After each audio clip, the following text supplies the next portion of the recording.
Welcome to Consider Yourself Hugged. I'm Tammy. I'm Michelle. I'm Gracie. And a hug is a gesture intended to convey a sense of care and support, safety, intimacy, and affection. And even though we can't wrap our arms around you, we want you to consider yourself hugged. You who are joining us may not know that these are my three children. So I'm going to do it like the Brady Bunch, like Lindsay. I don't know how it's going to, wait, that way. Lindsay.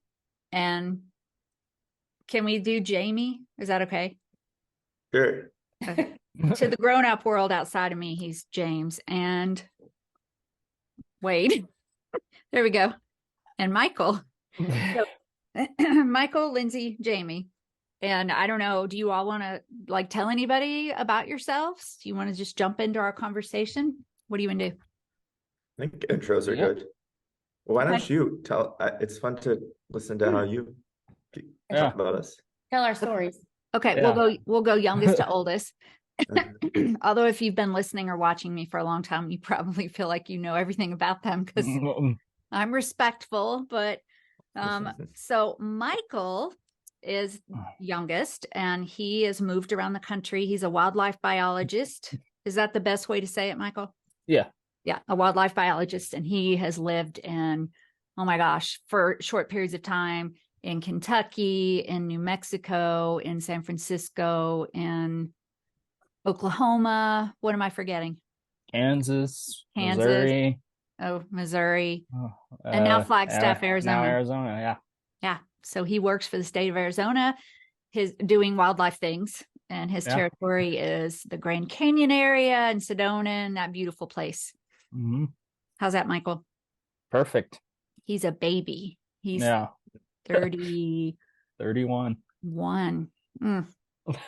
Lindsay has lived, she's done a lot of traveling too. She spent most of her younger life working in kid-related areas. She was going to be a teacher and decided against that. So she worked at kids camps in Catalina Island. She worked on the biggest thing she did, which if you follow me, you know, she worked for Disney Cruise Line for a number of years on the ship and then shoreside, like in the offices as I called you a youth liaison, really kind of between the ships and the company.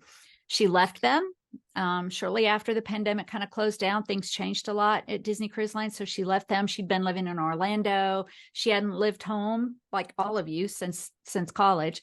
And she moved back to Nashville this year. And now she's doing a ton of entrepreneurial stuff. How's that? Yep. Oh, and her boyfriend, Reed, works for Delta. And he's now become a big part of our lives too. And you're missing the most important part. Taylor. Oh my gosh, dog grandma. Good. People know about. Do you realize this podcast is not just started today? Like everybody knows Sailor. Everybody knows wonderful dog mom. Just kidding. And my wonderful dog mom, Lindsay, with my wonderful grand dog Sailor. And Jamie, who again, something I love is that he doesn't make us call him James. Like, even though as a grown, adult man, he's James to people, but he's still Jamie to us. So Jamie has also lived all over the place. He went to college in DC and went into the political world. He worked for a campaign company, then Facebook, then he did a couple of startups. He now lives in San Francisco and he is in a big startup that's based on AI. So I don't know if we'll keep the part, but his what did it say? Will we allow his Otter AI to join Zoom? Which doesn't have anything to do with you listeners. We're not doing anything with your stuff. It has to do with us. So yeah, all exciting. Is that good? It's good. Wait, are you saying that we're not spying on the listeners? Yeah, we're not. Listeners and watchers, anything, no. So like if you're in your kitchen right now cursing up a storm, we're not listening. We're not listening because watching football or whatever you're doing because it's Sunday. So all the football games are going on. So, and I've shared this. What? I said it's the Lord's Day, or is it? Did you say the Lord? Day. The Lord's Day. It's the Lord's Day. Yeah. Hello, you there? Can you hear us? Yeah, Me? y'all just froze up for a second. Are we back? Yeah. Okay. Yeah, we can hear you. I've shared this already, but in case people haven't seen or heard that so here's what prompted this, and then we'll just jump into chatting, was I did a week-long professional development for teachers out in Houston and about mental health. And one of the teachers left and said, hey, do you have any podcast episodes about the effects of like our mental health as parents on our children? And I was like, no.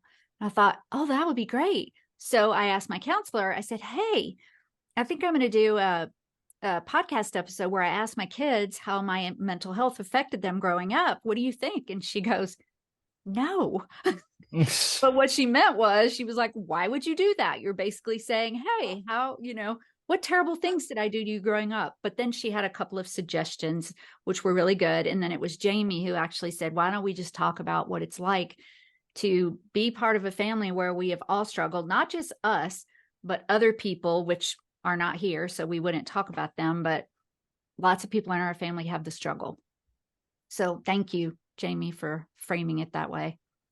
And I sent you guys a few thoughts because I like it for it to be just organic. So I'm not asking you to just like, pile on me and say, oh my God, you were horrible.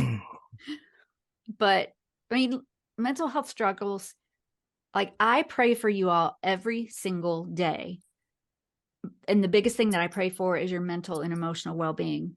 Like Michael, he's given me permission to talk about that. He has some physical issues. I mean, all of you have had physical issues. And although I worry about that, it's nothing compared to how I want you to feel like mentally and emotionally, because I know that pain is so big. So where do we start? Without me talking. The beginning? How's everyone feeling right now? I'm feeling good. I'm feeling good. Should I not be feeling good? Yeah, just good. Nice little vibe check. Just a vibe check. Well, and what I didn't tell you, Jamie, I don't think is, and no one else knows, is when I brought it up about doing this podcast, it's so funny because you paused and then you said, well, I think, because I presented it as talking about your lives because I had mental health issues, and you paused and said, well, I think we'd have to make sure it was like a safe space and nobody got their feelings hurt or got upset. And I was like, oh, well, my feelings get, but I'm fine. Yeah, I don't think we want to, or it would be even a good conversation to just be like, yeah, man, like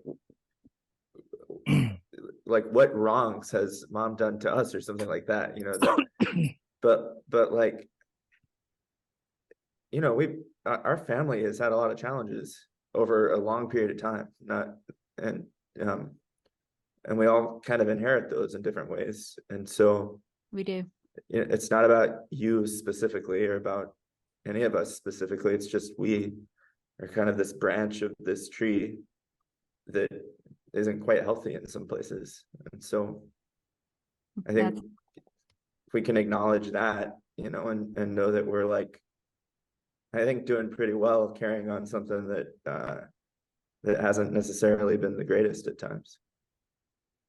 That's a good way to put it, I think. And, full disclosure, I don't think you all will mind if I say this, but during COVID, when we were all living together for quite some time, you or Jamie and Michael came to me with some things I did not respond well.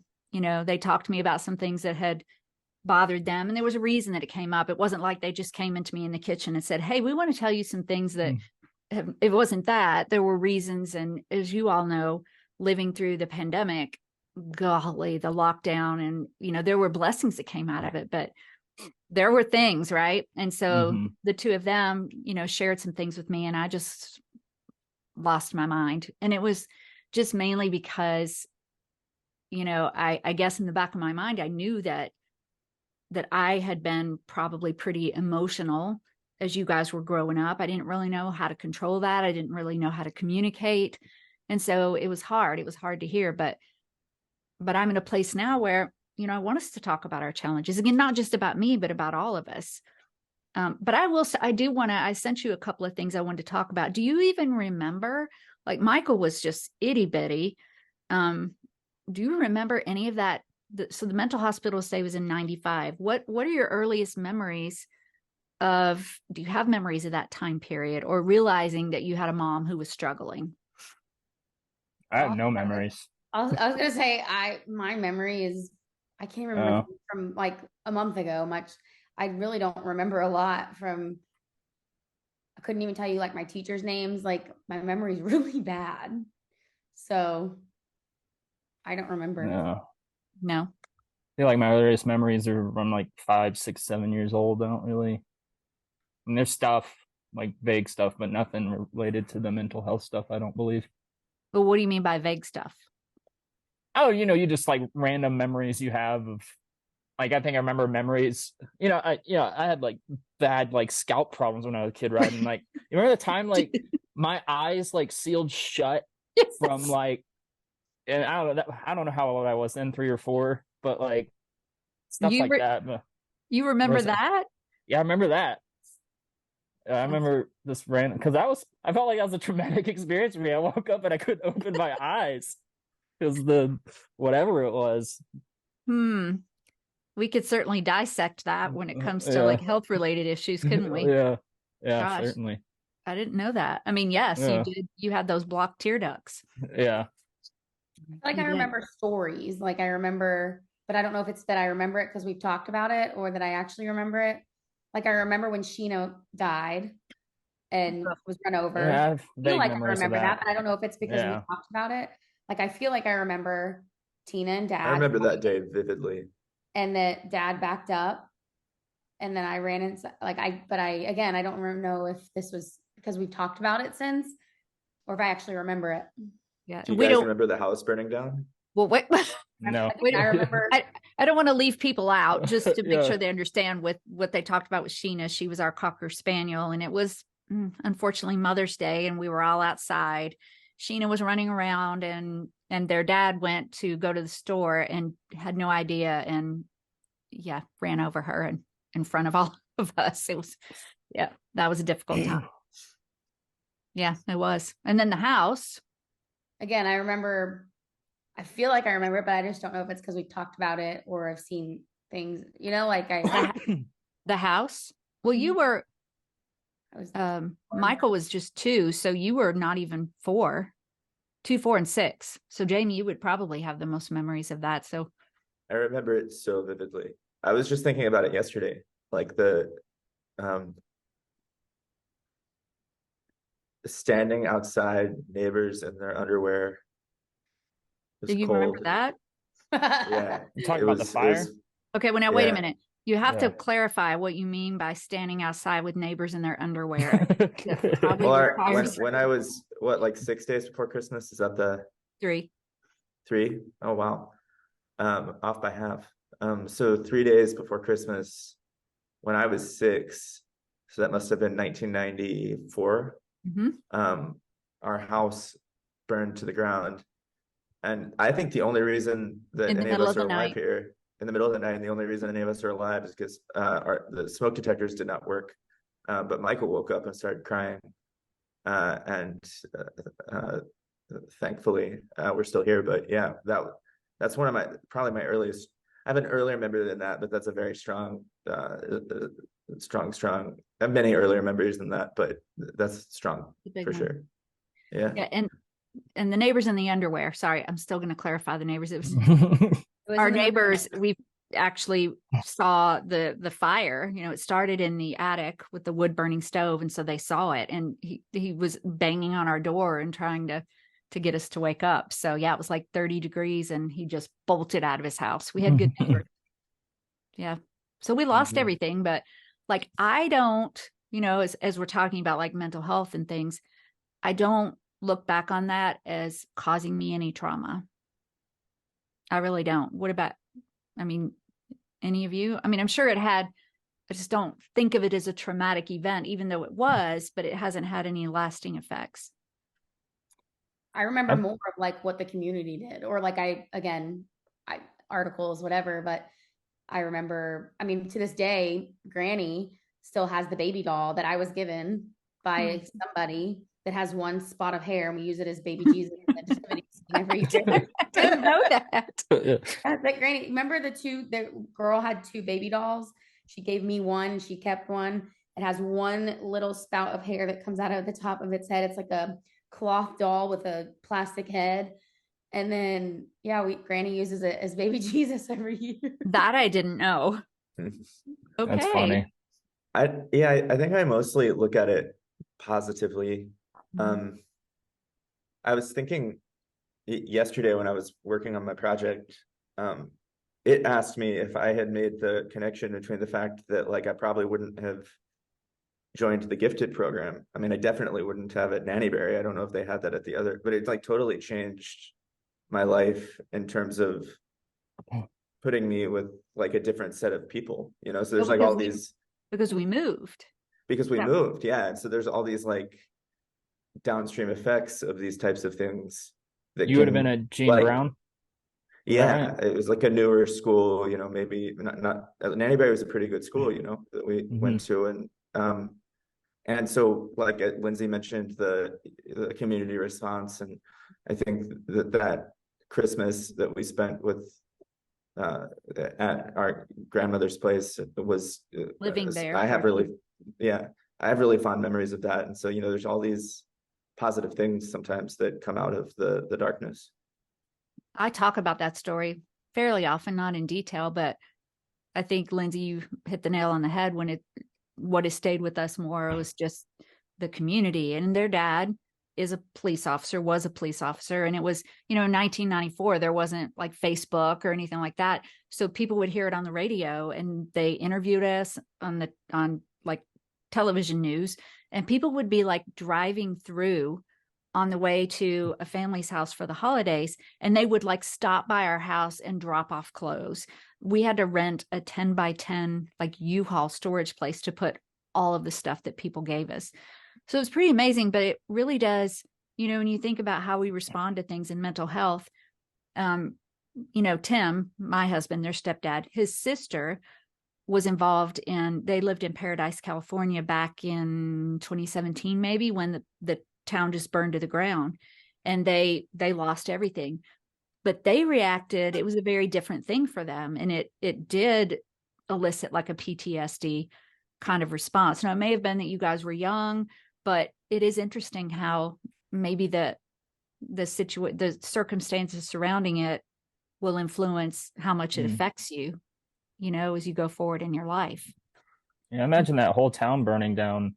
I mean, like, there wasn't a community to surround those people because everybody was experiencing the same thing. Right. I can't imagine. I think one of the things that this discussion, because I think this is the most in-depth discussion we've ever had about this event, at least among the four of us. Mhm. And it's like really important to talk about these things to make sense of them, because I'm sure that there are ways. I mean, we're deeply affected by this event in ways that we'll never know, you know. So there are ways that, like, that event perhaps impacted our sense of stability and security and our ability to, you know, feel grounded, as an example, even at the same time as it elicited all these really positive, amazing things. And so I think that we have, as a family, I think not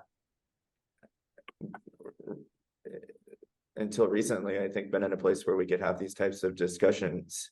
And I think they're really important, because I think as at least in my own journey, you know, as I start to, through therapy and other things, start to really dive more deeply into things in the past, I'm like, oh, wow, that's really unexplored. And so that exploration is like really important to help understand why we are the way that we are right now, for good and for bad, right? Right. Yeah, I think you're right. I mean, I'm sure things like that have maybe the thing that I should have said it, maybe not that it didn't have effects, but that it's not a trigger. It's not like it's not a trigger. Like if something, like I don't lose sleep, or if I hear a fire engine, or if at Christmas time, I will still put up a Christmas tree. I wouldn't have a wood burning stove. Yeah. That's not going to happen. But, you know, Yeah. Other than that. One, you know, on the stability and security side, it's also like it's just everything has two sides, right? It's like I think probably we're all more resilient. We probably have a greater belief that, you know, if things go really poorly, that there's going to be like some type of light at the end of the tunnel, you know, like that's an experience that's just a very severe experience. It impacts your expectation of the world around you, I think, in a lot of ways that are probably hard to parse out. Yeah, that's true. And we've all been through, I think we've all been through a lot of experiences, you know, that if you guys haven't really had stability necessarily for a long time, you know, just sort of being here and there and figuring out your life and growing and changing.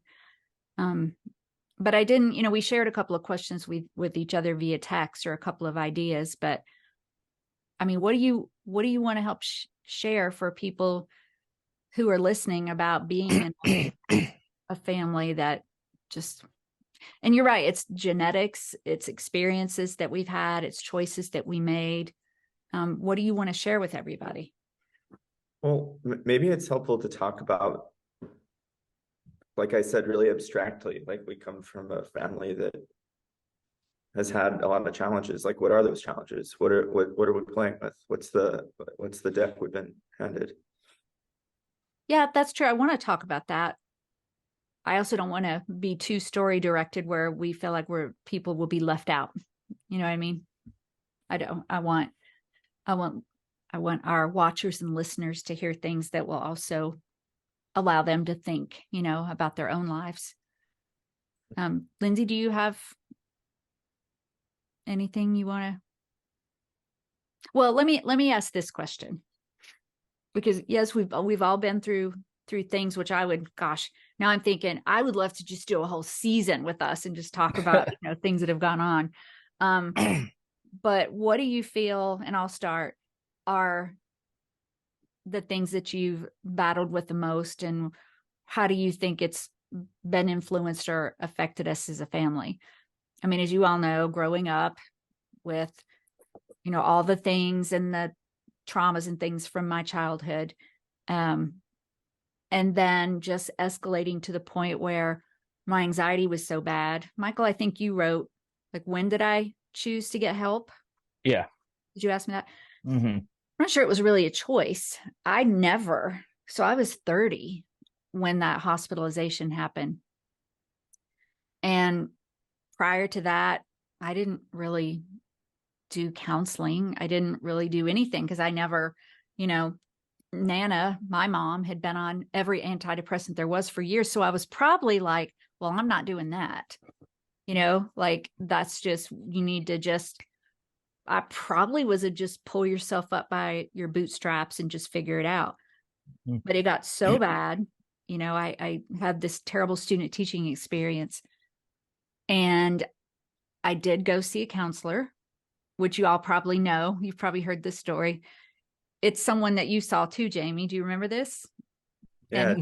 But his advice to me was, this is about a job, then don't take the job. It was because I was losing my mind about taking this teaching job. I was just terrified. So that was my first real experience with a counselor. And then it just went downhill from then. So the decision wasn't, I mean, I did have a choice. They didn't commit me involuntarily, but for weeks, I didn't like get out of bed. I didn't really take care of you guys. I lost like 15 pounds. I just was in complete, utter panic for about 2 weeks. And your dad took me back and forth to the doctor a couple times. And finally they're like, she needs more help than we can give her. And so it was, you know, anxiety and fear and panic. But I know it definitely influenced you guys. You may not remember it all, but it did. So that's kind of my little pathway. That was a different time too. Like, I feel like the knowledge that we have, although it's still not the best, but do you hear that? What was Thunder. it? It's thunder. Oh my gosh. Yeah. To hear it through your. Yeah, it's been storming these past few days. Wow. That was the first crack of thunder I've heard. It's funny because You think Yeah. of Flagstaff, you think of it in my head, sometimes it's almost like Southern California, like it never rains, like it's just Yeah. gloriously beautiful all the time. Yeah. Now I've had some storms rolling through. But no, yeah, I just wanted to say I can't imagine in like 19 early 90s, Hmm. mid 90s. Yeah. Well, I have a counselor say something like that. It's kind of just insane. Yeah. Wasn't I'm helpful. sure that happens nowadays, but the resources, I feel like it's more accessible nowadays. So kind of can't even imagine. Well, it is. And of course, the stigma is getting better for Mhm. sure. But even when I got out and did some healing and then I taught for the first 3 years, 2 or 3 years, I'm not really sure exactly, but I mean, I was on antidepressants for my anxiety, which I am now too. It's right now, it's part of my journey. But at that point, I was still taking Klonopin. You guys might not know this, but there would be days when I would get up. And this one particular day, I remember I got up and I was like, I can't do it. I can't do it. And so I took a Klonopin and then I got in the car and I left. And your dad was like, I mean, I left and I was back probably within 20, 30 minutes. And during that time period, Klonopin is something that can help people who have massive panic attacks, because I was like, I can't do it. But I didn't tell anybody, like you said, Michael, it was like, I would just sit in my teacher closet and just panic and cry or whatever, but I didn't tell anybody. Yeah. Because who are you going to talk to in the 90s? Yeah. Yeah. I don't think that you all have had, experiences that are that bad that I know of, but I know you've all struggled with some anxiety. Oh. I mean, I guess I can go. I mean, I've been anxious for as long as I can remember. Just always been a constant. And just around, just your normal stuff. Like, I don't think I'm particularly worried about school, like in high school and stuff, but relationships and confidence and just trying to like understand like who I was as a person. That's kind of just been a constant throughout life. And then you had that mentality. I mean, like we had that conversation about mental health in the 90s, and I mean even today it's not as bad, but it's still taboo to talk about, I feel, to certain people. And even getting access these days can be difficult. Like I haven't seen a therapist since I left New Mexico. And I looked at BetterHelp the other day and it was like, I don't know, $400 for a month. I'm like, I can't really afford that right now. With this job I have. And I'm pretty sure my job provides like X amount of visits for years for maybe like $20 a session. And, looking at it, I've just looking at the profiles you look at, I was like, I don't really feel like I'd connect with any of these folks. Oh, looking at the counselor profiles? Yeah. But yeah, it wasn't until when would that have been? It would have been 2019. So I was 20. How does math work? I was 27. Yeah. Then I first started to see a therapist.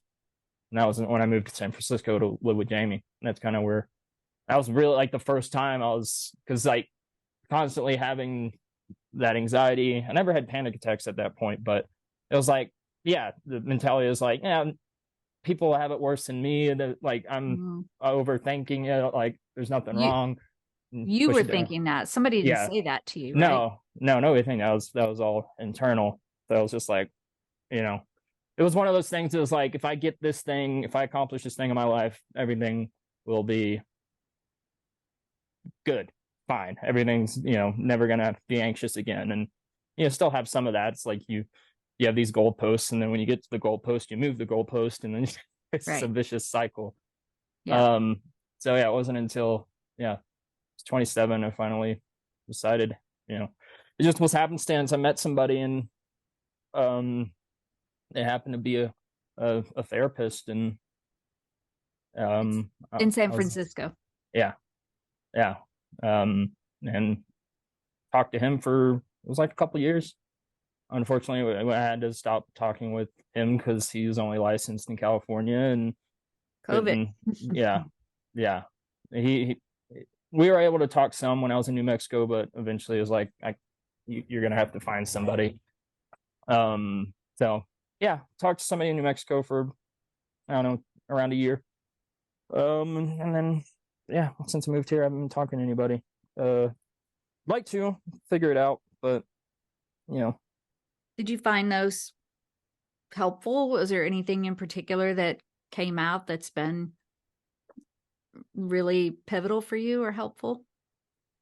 I think the biggest thing is just being able to express yourself and the anxieties and things you're going on in your life to a person that's, at least in my experience, a couple people, there was no judgment. They were always open and listening, and I would, I think that was the biggest part. They would definitely provide some Mm-hmm. feedback that I found useful, but I think the biggest thing was just I was able to not keep those thoughts in my head and just stew on them and just be able to get them out there to somebody. I think that's one of the bigger parts, is just sitting there. It's just having a circle of people, or at least a people, Yeah. one people, two people that Yeah. listen and be there for you. And I think, I don't know, it's being able to talk to that, like, kind of not involved third party is helpful as well. Yeah. Because, when you talk to your friends, you talk to your family, there's bias there, I guess, for like a better word. Oh yeah. Yeah. They're more likely to tell you what you want to hear, I guess. I don't know. Sometimes. Yeah, I think it depends on the family, or Yeah. the family member. Yeah. Yeah, I'm probably always going to be the not necessarily telling you what you want to hear, but just I'm always going to be your advocate, Yeah. and your support. And then I started having panic attacks starting, I don't know, what was it, a year ago, because of the health stuff. I feel like it was a maybe little 2 longer years, than that, but maybe 2 years ago. yeah. I think Started so. having health issues, and I'm still trying to tackle, and that with a combination of where I was in my life was not a good mix, and just having panic attacks pretty regularly for a while. But it's been, I don't know, 6 months since the last time I had one. Been better. It's like since I moved here, it's been better. So situational things can make a difference. Genetics, situational things, choices, friends, family. Mm-hmm. Well, I'm glad you There's are a where you lot. are. Me too. What about you, Linz? Sorry, I had to mute it because Sailor's barking. I heard. Well, he was outside, but then Reed let him inside because he was crying out there. Oh. Yeah, I don't know. I feel like I haven't dealt with anxiety as bad, maybe, as a lot of people in our family. I have dealt with it, and I think COVID definitely didn't help. Yeah. That was the first time or the only time I did get on SSRIs, and I think I took them for maybe a month, maybe two, and then I realized it wasn't really. I think mine was very situational, and it was like, because of the situation we were in, we were all in one house. We were all, it was 5 grown adults, 2 90-pound golden retrievers, and all. We had not Roxy, Oh, and Roxy Roxy. was just around, So yeah. their little 15-pound dog.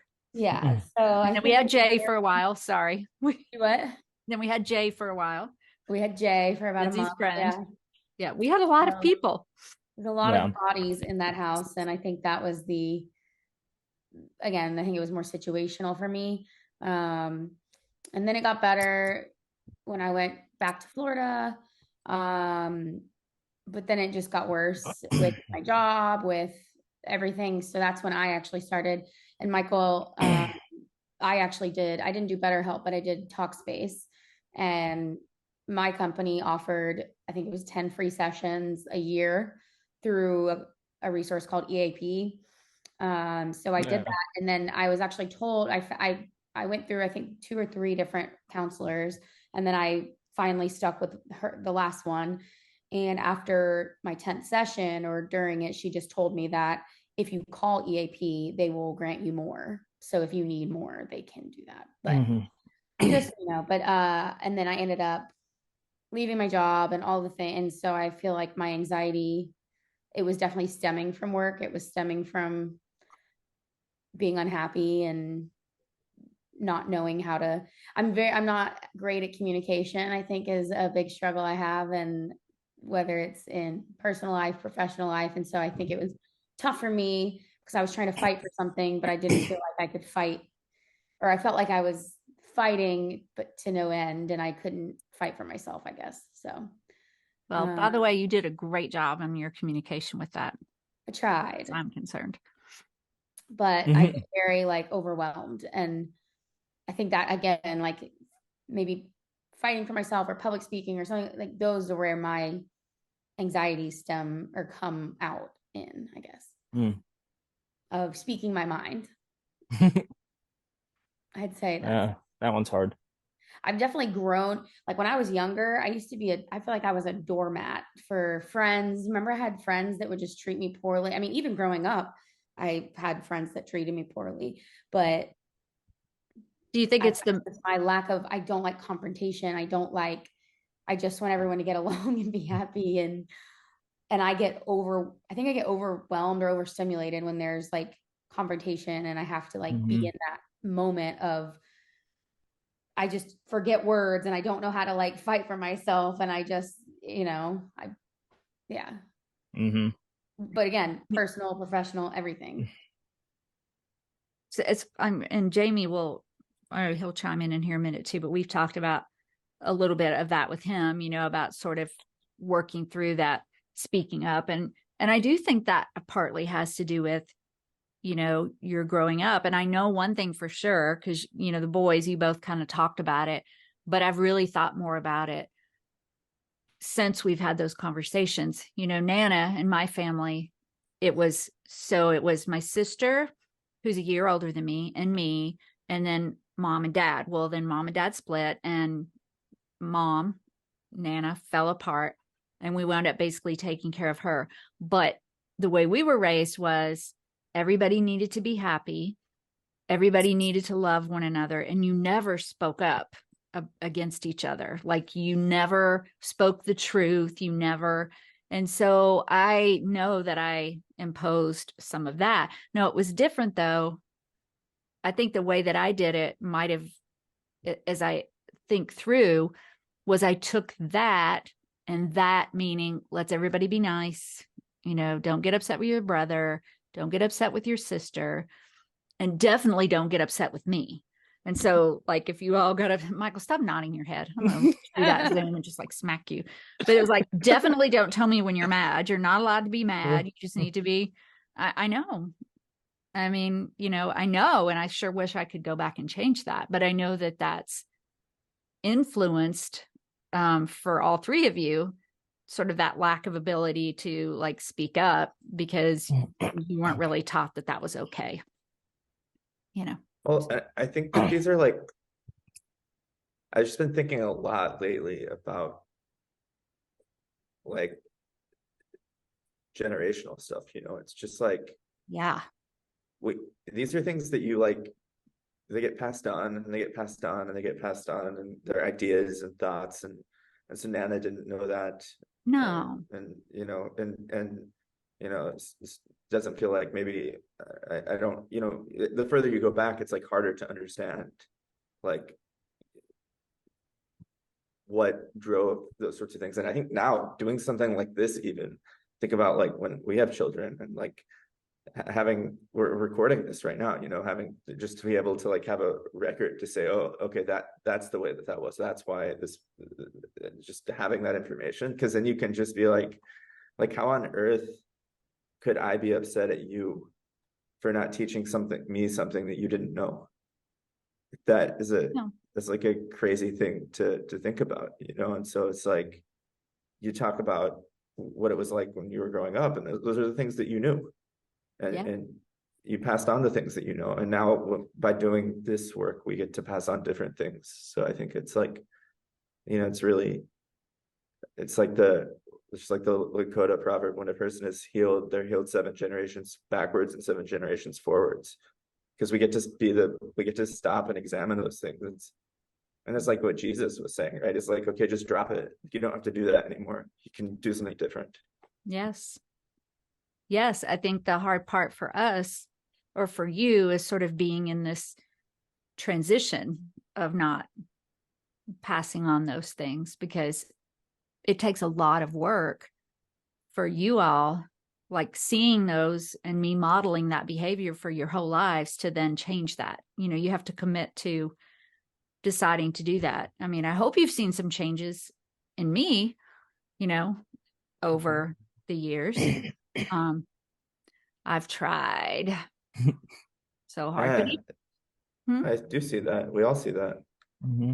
But even for me, and I have to tell you, a real turning point for me, believe it or not, I mean, the mental hospital, of course, and therapy. And for me, it was God, you know, and Jesus and spirituality, and all of that was part of it. But a big part of it, as far as the action of it, was when I left teaching and I started teaching.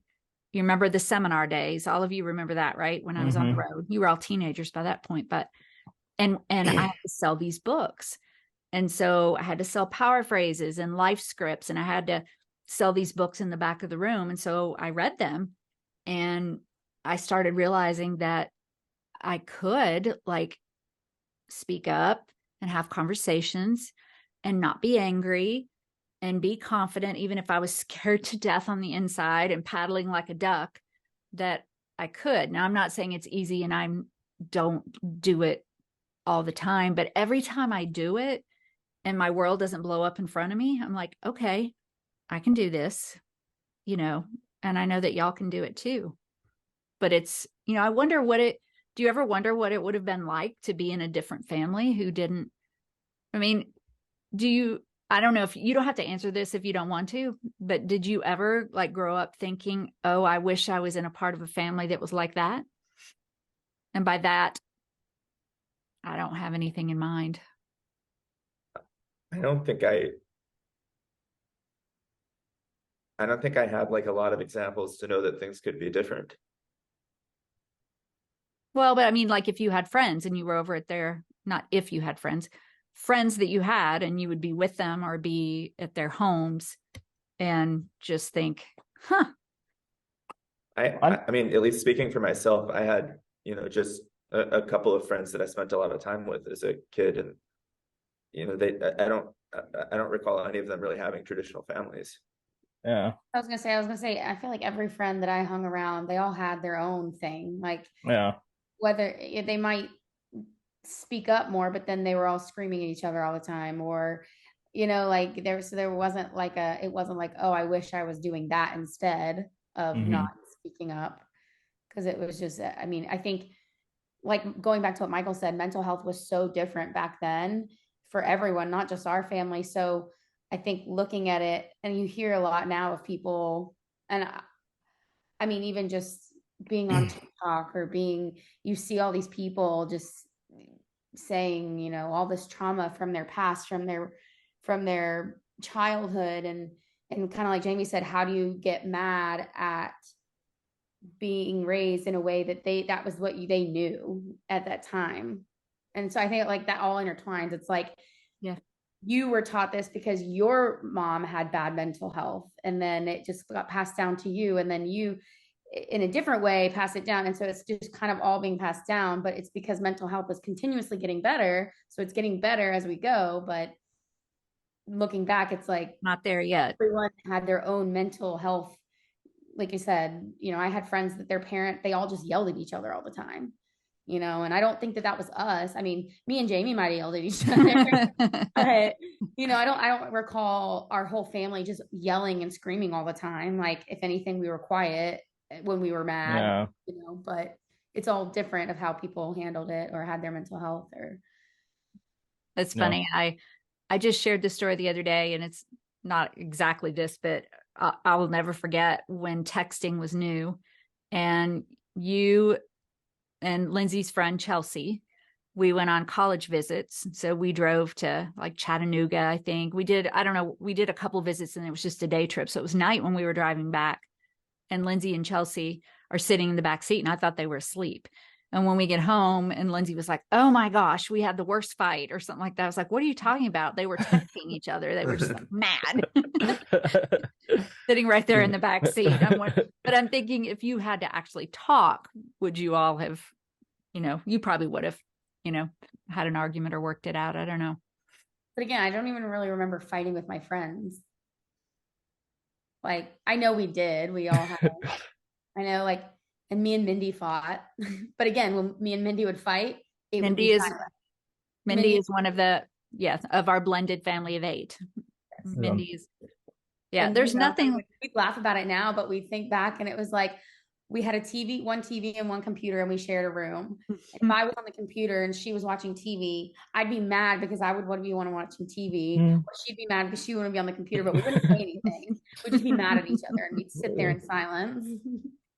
Yeah, it's funny when we blended this family, and they're all basically the same age, so close. So seven of the kids we blended in before the wedding and everything. Everybody was so excited, because we spent a lot of time together. And everybody was, and then we all moved in and sleep over every night. What? I was so excited to sleep over every night. Yeah, because it was like, oh, we're together a lot, so this is going to be great. And then which I hope you all feel like it was still a great to be a part of that, to be a part of this big family, but it has its challenges. Yeah, a lot of people. Well, I think I have good memories. Obviously, yeah. Go ahead, Jamie. Yeah, good memories for sure.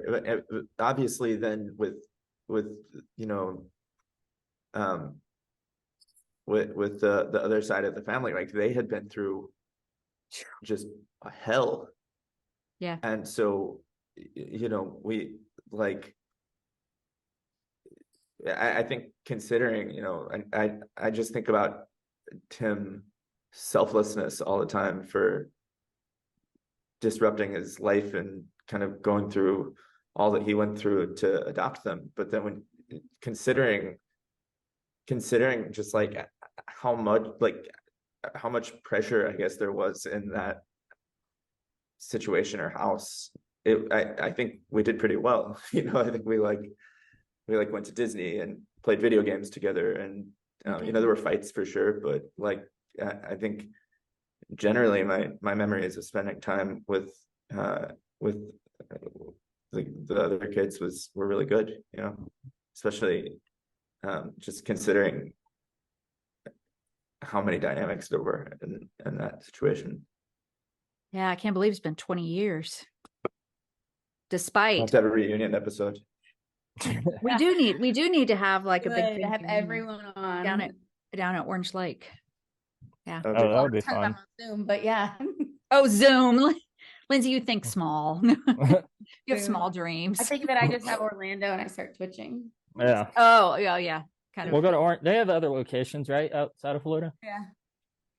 Yeah. Oh, you looked up. That was so cute. Did you remember she was up there? Who? You looked up when you were talking to Lindsay. She's above you on the Zoom screen. Oh, no. Yeah. It's really coming down outside. I was just looking up there. Well, let's finish up on just, I guess if I had a final question to ask you, it would kind of be a 3-parter, but you can answer any part that you want. What is the most difficult thing you think just about being part of a family with mental health challenges, and what advice would you give to maybe a parent or, someone in that family who might, it doesn't have to be epic.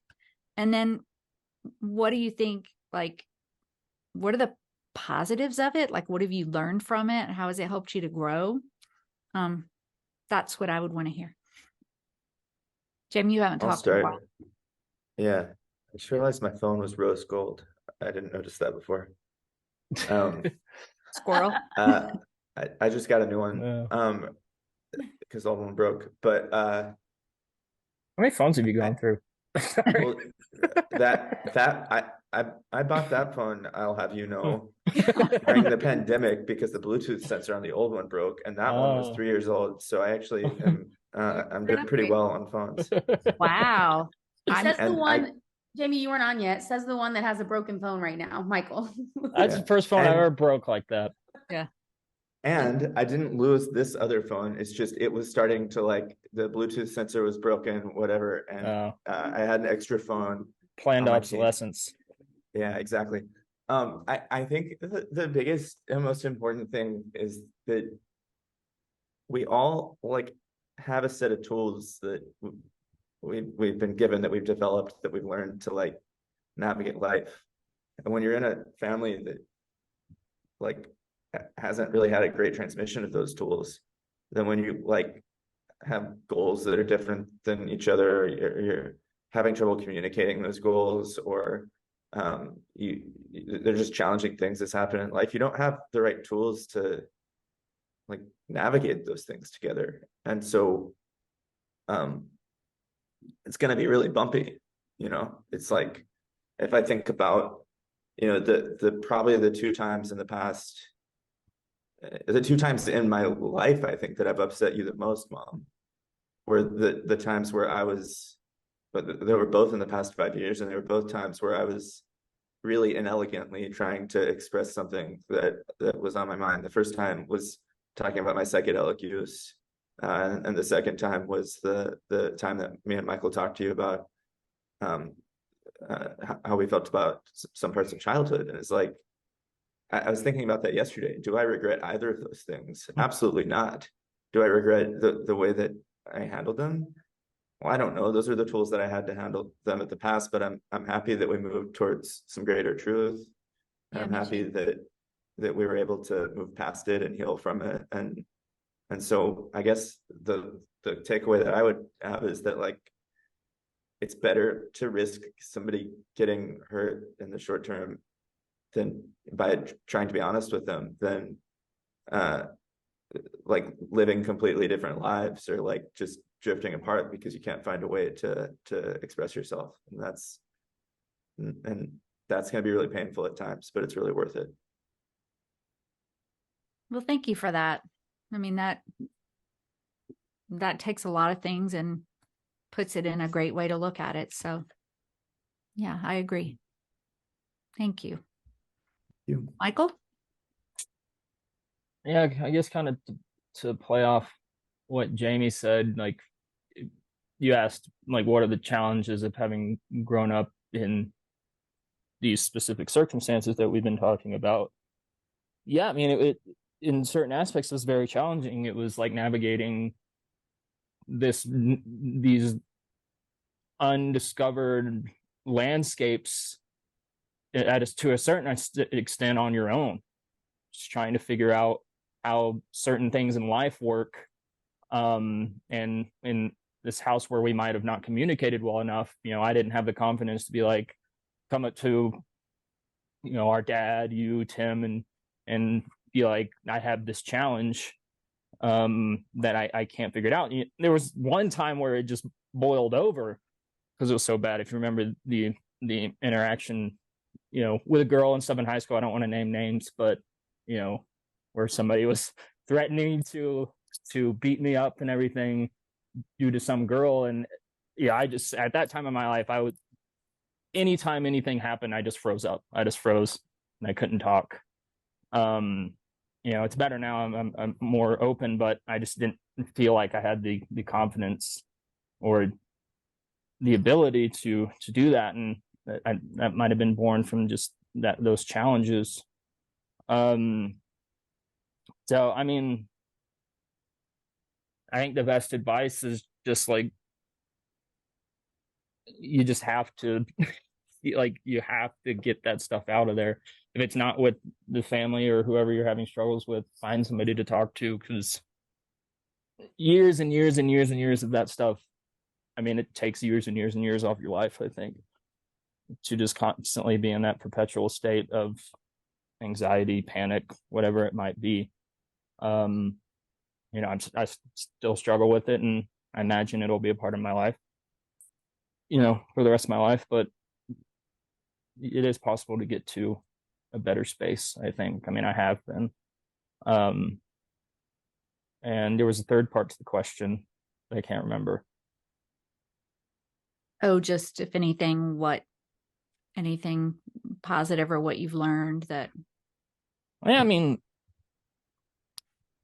if anything, I think part of it, I've lived a pretty independent life, and made choices ultimately, I think, for my happiness.